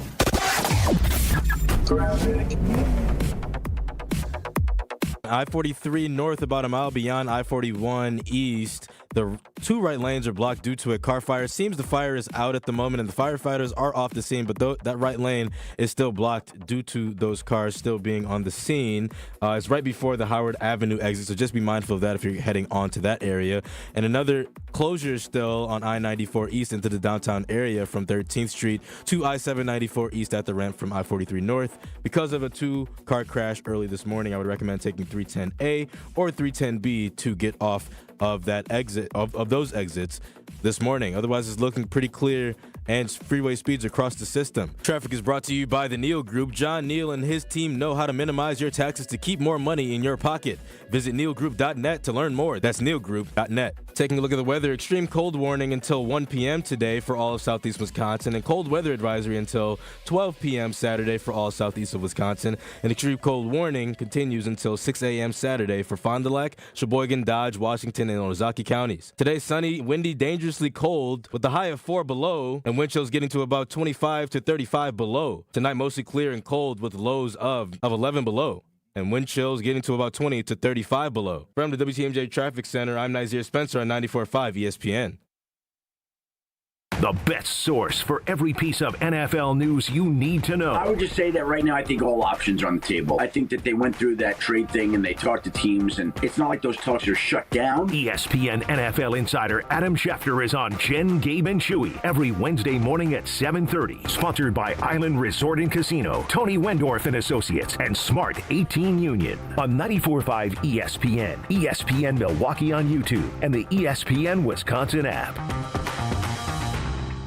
At Saturn Lounge, we know if your marketing actually worked, you would know. Your website would perform, not just exist. Your storytelling would inspire, not fall flat. Your integrated campaigns would create impact, not excuses. There'd be no refreshing dashboards, no waiting on a report to explain what happened. It's time to generate quality leads and turn them into customers. Let's make it happen with Saturn Lounge, your marketing partner for clear, measurable results. Visit us today at SaturnLounge.com. When marketing works, it shows. It's a new year, and everyone's talking resolutions. Eat better, move more, give up everything fun. Yeah, Carbless says you don't have to do that part, because when you reach for a Carbless, you're choosing a better-for-you cocktail. With 0 carbs, 0 sugar, only 100 calories, and full of flavor, you can stay on track with your New Year's resolutions without having to commit to dry January. Start 2026 with balance, not guilt. Your goals matter, and your fun does too. Carbless, your New Year's first good decision. ESPN Wisconsin's Mark Tauscher, and if you're serious about getting more active this year, listen up. The Pickler in Menominee Falls is indoor pickleball, and it's for everybody, whether you're brand new or just trying to move more. Right now, they're offering free learn-to-play clinics every Monday and Saturday at noon. No experience, no gear. They'll teach you everything. So stop talking about your New Year's resolutions and go do something about it. Stop in at The Pickler in Menominee Falls or call the club for more details. It's ESPN Wisconsin's Game Night, so for Events by Design. Events like appreciation parties and retreats can go a long way towards boosting morale and retaining top talent. Events by Design is your go-to creative partner for employee events that truly make an impact. They help leaders retain top talent by making their people feel seen, valued, and celebrated. The creative team at Events by Design does all the planning and production, making sure things not only look great, but also work. Make a smart investment in your culture today. Search online, Events by Design. They design, you party. Kick off the new year with a smarter home and bigger savings with Exterior Pros and Baths. New windows to lock in the warmth, durable roofing, eye-catching siding, or a stunning bath makeover. Start the year off right and get $3,000 off your project. That's right, $3,000 back in your pocket during our New Year savings event. Call 262-800-4274 or visit extpros.com today. This deal won't last all winter. Exterior Pros and Baths. New year, new home, done right. This is Jen, Gabe, and Chewy. What was a rebound? What did you just say? Robust. You could say robust. Doesn't robust sound like a nice word of saying just a click below fat? No, buddy, you're not fat. You're rebound. Well, Charles Barkley. There's another R. Round mound of rebound. On 94.5 ESPN. You can always join the conversation on the Carbless Talking text line, 800-990-3776. Just like Tim does. The question is, can anyone give fair value for Giannis? Rudy Gobert cost 4 first-round picks. Giannis should get at least 6 or 7 using that math. And, yeah, look, the issue is you can't get that many more picks than 4 because of the way that you've been limited based on some of the draft, but some of the, even before the Rudy Gobert trade, like teams get limited. Like you can't trade first rounders back-to-back years, which is why you see a lot of these trades end up being pick swaps because you can't trade that pick at least until draft night. Then you can trade the draft rights, so it can't be included in a bigger deal. They're trying to protect organizations from themselves. Like we saw Desmond Bane go for 4 first-round picks to the Orlando Magic this offseason. You're not going to get many more picks than that. It's about some of the young players maybe you can get in return. And I think that's the other thing, because everybody wants to draw this line of Giannis to New York.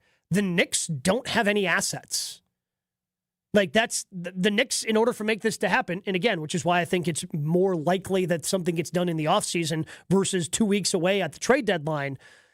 Like, it's going to take you a little bit of time to come up with a creative trade if you're the Knicks, and that's a destination that wants him. You're going to have to figure out a way that you can put together an offer that's actually going to get him. That's going to be the tricky part. And more teams would be available, and you have the offseason to be creative if you open it up over the course of an offseason. Like, we get to July, and the Bucks say, business is open for Giannis. Send us your best trade offers. That you're going to get more and better offers than you do right now at the trade deadline 2 weeks away. Yeah, it has to be the young players because life without Giannis and what the team is going to look like and even building towards the future, just the picks aren't going to cut it. We know once Giannis goes to a team, they're likely going to be close to a contender. So even your first-round picks aren't that valuable. That's why you have to get into the swap stuff. That's why you have to get creative there. It has to be a team that's willing to part ways with some young, up-and-coming future stars or people that are viewed that way. Because, frankly, I mean, I don't care how many picks you give the Bucks. If you could give 15, do any of them count when it comes to paying for Giannis? Like, no. Like, there's no degree, especially with the way the NBA draft is. You've got your top-end guys that go in the first few picks, and then it's just a lottery wheel. You spin the wheel and hope you get the guy. Yeah. And again, Giannis was, the 15th overall pick. Jokic was a second-round pick. But again, those are the exceptions. Those are miracles. Yeah, yes. Yeah, those are the exceptions in that case. When you take a look around the league, most of the top players are falling in the top 10. Right. And That's even just 10 is pushing it. It's probably more top 5. Right. Where you start looking outside the top 5 and you see some draft picks and go, oh, that's an interesting one. Did that guy really even have much of a career in the NBA? Because people are looking for that high-end upside outside of the few guys. So you're taking risks. It's what the Bucks did and what they deserve a lot of credit for with how they handled the Giannis draft pick, because I remember that happening and everyone going, oh, another one of these guys. Another one of the got a lot of work to do young prospects, but it's the way out of the Bucks situation. And just to me, I don't care if it's the most impressive deal. It's how do you make the Bucks competent again and good again as soon as possible, which might not be an option. It might not even be available out there, even with the best offer. Derek texts in on the Carlos Talking text line, 800-990-3776. Yep, like I said, the ownership group will move the team the next couple of years. Look, Derek, I feel very confident in the Bucks not going anywhere. Yeah. Like, they built the arena, they're locked in, they're committed to Milwaukee. I don't know if it's going to be pretty after Giannis leaves. I don't think it's going to be pretty after Giannis leaves. I think it's going to be really hard to kind of build back up. But again, and I'm completely cool with that as a Bucks fan, because it's the price you pay for winning that championship and then constantly trying to go for it. And I completely understand what the Bucks were doing, by giving up all the picks that they did, whether it was for Drew Holiday, Damian Lillard, all these different things. But the organization's not going anywhere. Yeah, that stuff doesn't happen with how new the arena is. The area they're still playing in the Bradley Center. Right. They're building a music arena right now, right next to Fiserv Forum. Yeah, there's roots here. It's going to stay for a while. I don't fear that. I think that's just Wisconsin small market fan defeatism. Of they're going to try and take our teams. They're going to try and get rid of us because we don't have all the other things that the big markets have. I understand where it comes from, but you got nothing to worry about. No. Because, again, Fiserv Forum is still really new and state-of-the-art. Yeah, unless 20 years from now you're thinking that far down the road, but I even find that hard to believe. Yeah, I'm right there with you. Craig Carmason, he'll shine some light on this situation as he joins us coming up next. Navigating today's complex market takes more than a bank. It takes a strategic partner. At Fifth Third Bank, we help businesses manage risk and solve financial challenges with industry-specific expertise and local decision-making for 167 years and for nearly 20 right here in Milwaukee. We've been empowering growth with solutions like commercial payments, capital structure optimization, and risk mitigation strategies. Big enough to deliver sophisticated solutions, yet local enough to make decisions that matter. Connect with the Milwaukee team today and experience a difference that only Fifth Third can provide. Fifth Third Bank, National Association, member FDIC. Your state, your teams, your ESPN. The ESPN Wisconsin app. Find the ESPN Wisconsin app in the Apple or Android app stores today. More Jen, Gabe, and Chewy coming up on 94.5 ESPN. On I-43 North, about a mile beyond I-43 East, The 2 right lanes are blocked due to a car fire that happened about an hour ago. It seems like they are on scene still. The 2 lanes on the left side are still open, so you can still get on to Howard Avenue exit if you are needed to get to that area. And I-94 East is still closed from 13th Street to I-794 East at the ramp from I-43 near the downtown area. Because of a car crash this morning, I would recommend taking 310A or 310B to get on to avoid those closures on I-94 East. Otherwise, across the system, it's looking pretty clear. High freeway speeds. Taking a look at the weather, extreme cold warning until 1 p.m. today for all of southeast Wisconsin, and cold weather advisory until 12 p.m. Saturday for all southeast of Wisconsin. An extreme cold warning continues until 6 a.m. Saturday for Fond du Lac, Sheboygan, Dodge, Washington, and Ozark counties. Today, sunny, windy, dangerously cold with the high of 4 below, and wind chills getting to about 25 to 35 below. Tonight, mostly clear and cold with lows of 11 below, and wind chills getting to about 20 to 35 below. Weather is brought to you by National Liquor Mart at 16th and National in Milwaukee, packed with the best beer, liquor, seltzer, and spirit deals in town. Open 9 a.m. to 9 p.m. daily, where your satisfaction is their plan of action. From the WTMJ Traffic Center, I'm Nazir Spencer on 94.5 ESPN. Program has been able to change the lives of thousands of people with this incredible metabolic reset program. We know the secret to losing up to 1 pound of fat every day with no exercising, no prepackaged meals, no counting points or calories, no drugs, no surgery, and no injections with the risk of serious side effects. There's no better time than now to give yourself the gift of a new you in this new year. Schedule your free consultation now by visiting MilwaukeeWeightLoss.com. Josh DiMaggio here, and I'm starting 2026 off right with Milwaukee Weight Loss. Their team has been absolutely amazing through the consultation process, and they even created a customized plan for me and my weight loss goals. Many patients lose 20 to 30 pounds in a month or two. Call for your free weight loss consultation, 262-235-3980. That's 262-235-3980, or online at MilwaukeeWeightLoss.com. That's MilwaukeeWeightLoss.com. If you're making plans for the biggest football Sunday of the year and want massive screens, great food, and an incredible game day atmosphere, there's only one place that does it all. Hey, it's Jen Latta. Joining me today is Sarah Neubauer from Potawatomi Casino Hotel to talk about the best place to watch the big game on Sunday, February 8th. Let's jump right in. What are the choices to watch this game at Potawatomi? We have something for everyone. If you want to keep things casual, you can settle in at Rock and Brews Restaurant, 1100 Bar and Lounge, small bar, or even catch the game on multiple screens across the casino floor. And if someone wants to turn it up a notch? Then the Yingling tailgate party in the annex is the move. It's $60 and includes all-you-can-eat tailgate food, plus 3 beverages like Yingling beer, wine, and cocktails. The party starts at 3 p.m., so you can make a whole day out of it. All right, now let's talk about the serious fans. That's where Potawatomi Sportsbook comes in. You can reserve your spot in the Midwest's greatest sportsbook and get the full elite experience. We're talking first-class bar, an amazing food menu, dozens of kiosks, a VIP viewing area, and a massive 2,000 square foot LED wall. That all sounds incredible, and there are drink specials too, right? Absolutely. In the sportsbook, you can grab a $20 pitcher of Yingling beer, plus get $10 off the huge 100-ounce beer tube. Okay, before we wrap up, you also wanted to tease something that's coming up in March. Yes, on Sunday, March 15th, we're hosting Gather and Grow, a winter brunch and market. It features a cozy indoor winter market followed by a farm-to-table brunch celebrating Wisconsin's agricultural heritage. Tickets include early access to the market as well as brunch, and these tickets make for a great Valentine's Day gift. I love that. So if people want details on the big game or Gather and Grow, where should they go? They can find everything at Potawatomi.com. That's POTAWATOMI.com. It's Friday, and that means it's time to check in with GKB President Craig Carmason. Has any market been as consistent where they only have one team than Wisconsin? We know Chicago hasn't been. No. Fridays with Mo. Yeah, but until you win a championship, you can't really say that.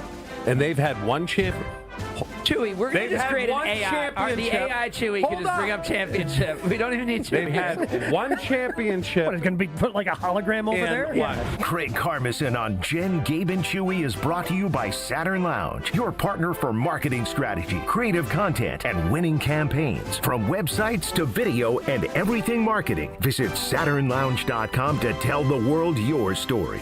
It's Friday, gotta get down on Friday. Everybody's looking forward to the weekend, Friday. Always enjoy catching up with our guy Craig Carmason each and every Friday here on Jen, Gabe, and Chewy. Good morning, Craig. Good morning. So you and Josh were just talking about some fantasy league that you guys are involved in. What's this fantasy league? You weren't guys invited. That's what I'm gathering here. I don't know. Wow. Yeah, Pratik, who organized it, I said, how? Did you not invite Gabe? And he said, didn't crack my top 8 degenerate game evaluators. Josh, are you proud that you're in the top 8? I'm the few in the proud. Do you think you would have cracked the top 3? Oh, Joshy was the first invite. Yeah, probably, yeah. When it comes to degenerates? Well, in gaming, like how many best ball league teams did you draft, Josh? We got up over 250 for the season. What? Yeah. He had best ball fantasy football. This is the Joshy just like. And what's the average cost to be in these? Anywhere from literally $1 to $3 to $5. That's usually where I stay in, but they go up 25. No, 50. but for you, so then you maybe had $1,000 in. Yes, correct. And how much did you pay out? I paid out. I won $1,000 on it for the season, so it wasn't a great season, but so I'm saying you got basically $1,000 back. Like you put in $1,000 and you got $1,000. No, I got $1,700. Okay, yeah, that's a great season. Yeah. I mean, to me, in any gambling, I assume you're losing the money. Yes, that's how I think you should take it. Like if you're betting, you're not betting to win. You're betting for the entertainment, and if you happen to win, then it's a bonus. Yeah, it's like the lottery, right? Like Oh, you're playing the 100%. lottery. The money's gone, and if you happen to win, it's a bonus. Yes. Year by year, breaking even is like the goal. No. Breaking even's not realistic. No, I'm saying that's like a good year. Yes, that could be a goal. Yes. Like that. I really look at it as like, all right, I'm budgeted to lose this much money because like practically I know what I win. I'm just going to bet back and I'm going to end up losing it. So I hope it lasts longer so it provides more entertainment. Yeah, if I come out even, that's a good year. Josh's girlfriend like rolls her eyes at all these things that Josh does and was like telling me about like Josh sitting down at the gaming machines that they have and the different dive bars they go to. Throw a and, couple bucks in there. Yeah. It's a little fun. Oh yeah. Yeah. That's just this is who Josh is. When it comes to the Milwaukee Bucks. Ooh, I didn't know that'd be a topic today. Yeah, really? How would you fix this situation? Because it seems like it's getting to untenable range when you've got Giannis teammates aren't throwing me the ball. And it seems almost a weekly occurrence that he's calling out people for not playing hard. It's not a great situation for the Milwaukee I've Bucks seen right now. teams like this, and I've seen teams like this go to the NBA Finals. When LeBron was at peak LeBron, there were times where mid-season the team, I don't know that they were 11th, right, but they were 7th or 8th, and they ended up finishing 5th or 6th, and they ended up beating the Raptors in the first round and ended up doing this. Like, adversity makes great teams, and adversity breaks bad teams. And that's what we're going to find out about this Milwaukee Bucks team. I mean, this is a ton of adversity. Giannis is obviously as fiercely competitive as anyone out there. If Giannis watched and participated in the game against the Timberwolves or the game against the Thunder where Bucks down 20 after one and never were competitive and was just like okay with that, I don't know what I would be thinking. I mean, that's not who Giannis is. So the fact that Giannis is being transparent and voicing his frustrations, to me, that's understandable. Well, plus, I think there's an element of this. Yes, the Bucks were bad when he was younger. But in terms of him being the guy on this team, this is the first time he's had to go through this much adversity. Yeah, they had some losing streaks. They've had injuries.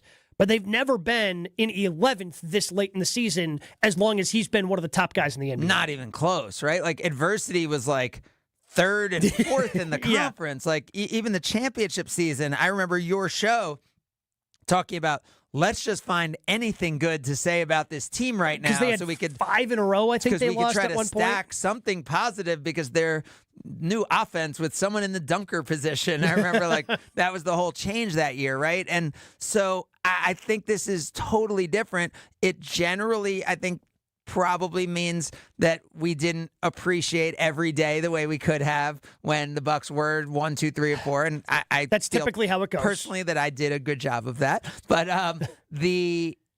so now we're in a situation where this year is going to have a really great ending, regardless of what happens, right? So either this team proves it can get itself together, can actually make the playoffs, which would be amazing, right? Because when you're in 11th, you're not going to make the playoffs. Your goal is to make the play-in.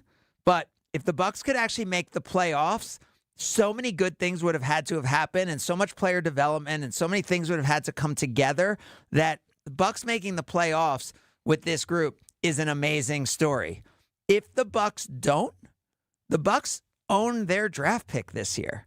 And this is one of the strongest top-heavy drafts that maybe we've ever seen in the history of the NBA.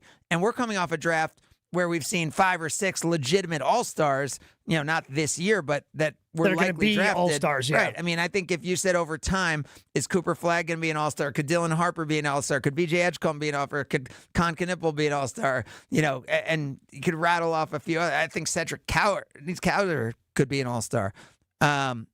The idea of the Bucks not ending up in the playoffs is not where this team wants to be. It's not where Giannis wants to be. It's not where anyone wants to be. However, the flip of their draft pick that we have with the Pelicans, the Pelicans are really bad. The Pelicans are tied for the worst record in the NBA. So if the Bucks have a lottery pick, and even if the Bucks win the lottery and got the first pick, so then the pick would flip over to the Pelicans, then the Bucks would still be guaranteed at least the 4th or 5th pick of the draft, assuming the Pelicans don't go on a unheard of run. So regardless of how things end up this year, it's not like, oh my God, this team's going to be in trouble forever. Like, we're going to have the opportunity to have a look at, either a team that comes together and makes the playoffs, which will be really exciting, because to go from where you are in 11th to get into play-in position, to win on the road likely, and then have to win 2 games to go into the playoffs would show that this team and Giannis and everything really came together, or you're going to have a lottery pick. And that's a pretty exciting thing for a team that hasn't had one in a really long time. So it seems like you are agreeing with me that Giannis is not going to go anywhere before the trade deadline. I'm not commenting one way or the other on that because I have no idea. All I could say is actions over words, right? Like, we've seen a lot of talk for the last 5 years around Giannis, and Giannis has been here playing hard every day, never asked for a trade. The team has never said they're looking to trade him. So I don't know why today would be any different than yesterday. Yeah, because you've got Windy saying it's hour by hour, they're getting closer to the trade. Stephen A. yelling the Bucks need to wake the hell up and trade Giannis.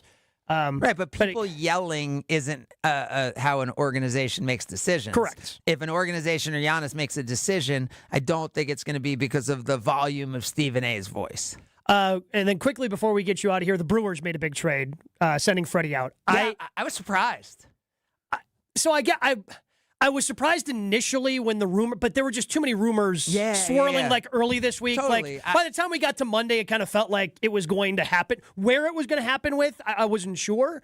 And it seems like certainly Brandon Woodruff accepting his qualifying offer factors into this because they feel like they have enough pitching depth. I guess I was just disappointed because I was hoping Freddie would stick around and... You were hoping it'd be Willy Adames. Yeah, I was. Right? Like, hey, it's a good price for this year. We know we're missing some of the upside, and we'll just get a compensatory pick. We'll miss some of the upside, but he's a big enough difference maker that if we're trying to win a World Series and trying to get to a World Series, that he's enough of a difference maker that this is one of those guys that you miss out on some of the upside. And if the farm system was in a worse spot than it is, because now I think it went from like 6th to 1st. Yep. But you've already got the 4th best prospect. Like, they've got a ton of prospects already. And like, I think it would have been worth it holding on to Freddie. My counter to that is, because I was thinking the same thing, is that whenever I've thought that, Corbin Burns, right? Like, the deal has been a really smart deal. And I think all of us trust the Brewers process in these things. And if one of these players ends up being a star in their role and both of them end up being contributing players, then this will have been just another transformational deal that we just like take for granted.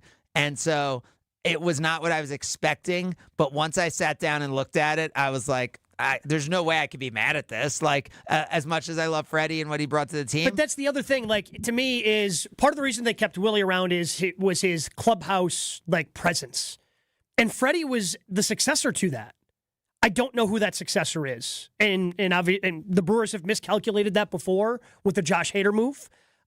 So that makes me a little bit concerned about who's that guy in the clubhouse.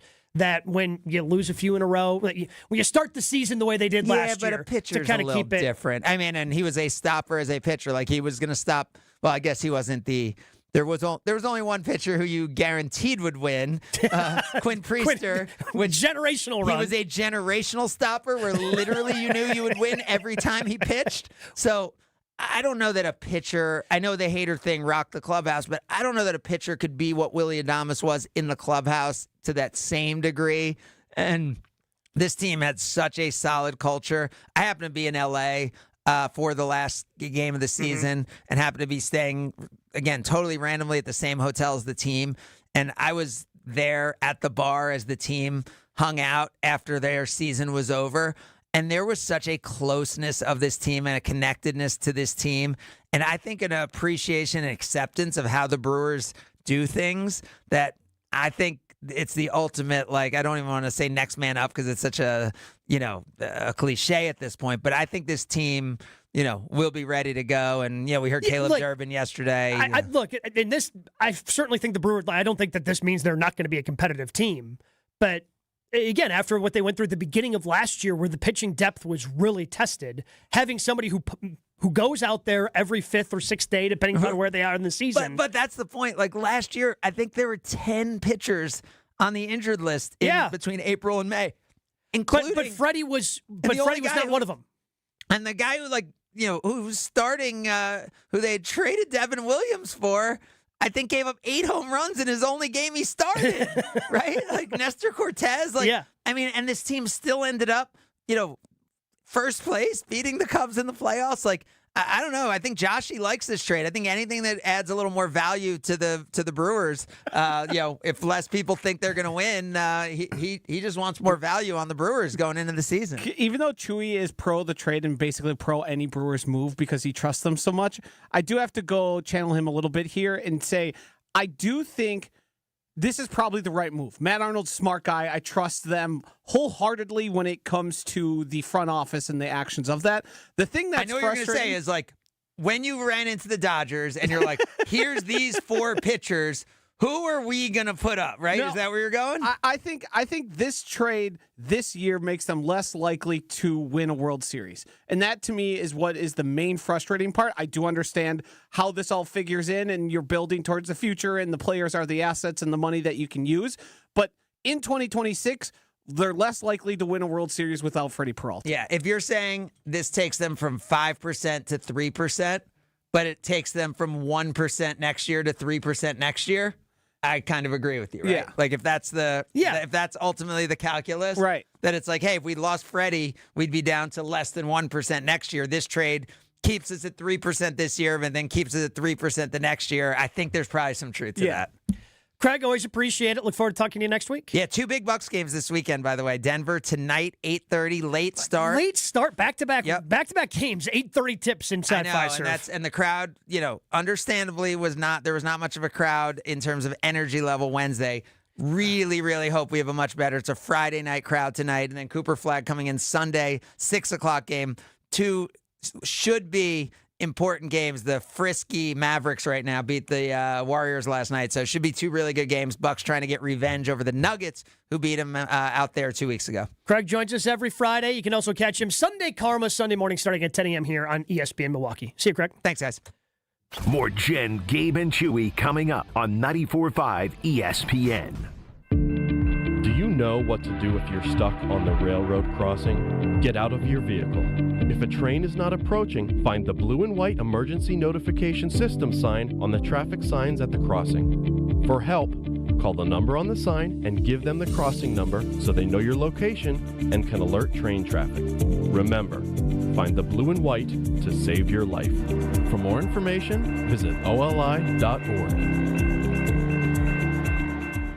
Rich Eisen here. Hiring for your small business can feel like a full-time job, but LinkedIn Jobs AI Assistant takes the heavy lifting out of it. It filters applicants based on the criteria you set and suggests 25 great fit candidates daily so you can invite them to apply and keep things moving. Hire right the first time. Post your job for free at linkedin.com/Eisen, then promote it to use LinkedIn Jobs' new AI Assistant, making it easier and faster to find top candidates. That's linkedin.com/Eisen to post your job for free. Terms and conditions apply. Then promote it to use LinkedIn Jobs' new AI Assistant, making it easier and faster to find top candidates. That's linkedin.com/Eisen to post your job for free. Terms and conditions apply.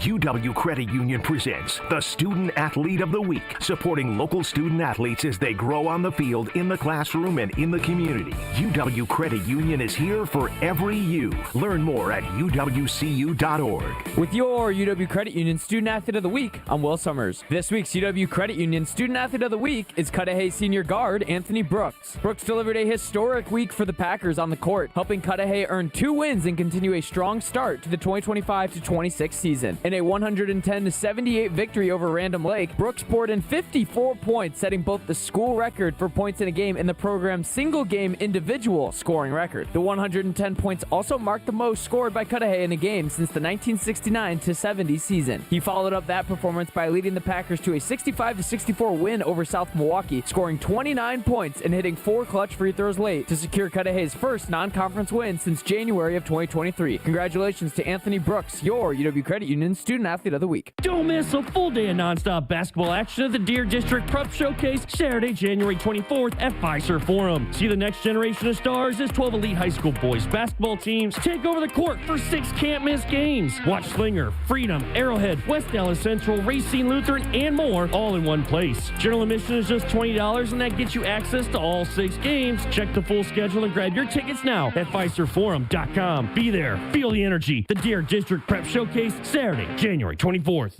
Experience hot gaming action and a relaxing spa day. Your perfect winter getaway at the island. Book a stay and float package to get both a standard room and a rejuvenating 60-minute float pod therapy session for less than $100. Complement your stay with an elevated dining experience at Horizon Steakhouse and fun on the gaming floor where big wins wait for you. The Island Resort and Casino's stay and float package runs through February. Call 800-682-6040 to book yours today. Certain days and restrictions apply. Ben Brust here for the Princeton Club. If you're looking for your better tomorrow, you know where to go. It's the Princeton Club. If you're looking to grow, it's also the Princeton Club, because they will cheer for you in all areas of your life. The best way to do that is to start a foundation of having a healthy body, and your growth will start from there. With the cleanest health clubs in Wisconsin, they provide everything for you to reach your goals. Join before January 31st to get the lowest rates of 2026. Make sure you join the Princeton Club for a better tomorrow. You're listening to Jen, Gabe, and Chewy. Do you like your pickles warm or cold? Want my pickle a little warm. Warm's good. It's better than cold. Cold You can got be shrinkage. good, too. Yeah, well, no, Cold shrinkage can gets be good. involved. It's not great. On 94.5 ESPN. Josh DiMaggio here from Milwaukee Weight Loss. The Milwaukee Weight Loss program has been able to change the lives of thousands of people with this incredible metabolic reset program. We know the secret to losing up to 1 pound of fat every day with no exercising, no prepackaged meals, no counting points or calories, no drugs, no surgery, and no injections with the risk of serious side effects. There's no better time than now to give yourself the gift of a new you in the new year. Schedule your free consultation now by visiting MilwaukeeWeightLoss.com. I'm starting 2026 off right with Milwaukee Weight Loss. Their team has been amazing through the consultation process and even created a customized plan to fit me and my goals. It's a secret to losing 1 pound of fat every day, and many patients lose 20 to 30 pounds in about a month or 2. Call for your free weight loss consultation at 262-235-3980. That's 262-235-3980 or online at MilwaukeeWeightLoss.com.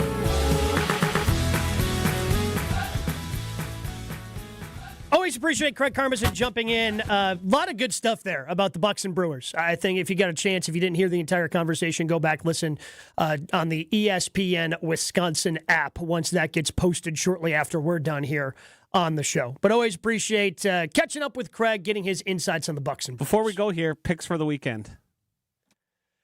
I honestly think that the Broncos are going to win. So do I. Like everything stacks up to I feel like they're going to do just enough, and I'm going to say the Seahawks win. I can't trust the Rams. I don't trust the Rams enough. I said they're the best team all year, and now I'm either going to hate myself because I'm fading them as well. Yeah, Seahawks Broncos is what I'm saying is the Super Bowl. I'm with you. Wilde and Tausch coming up next. 994 is still pretty closed on from 13th Street to I-794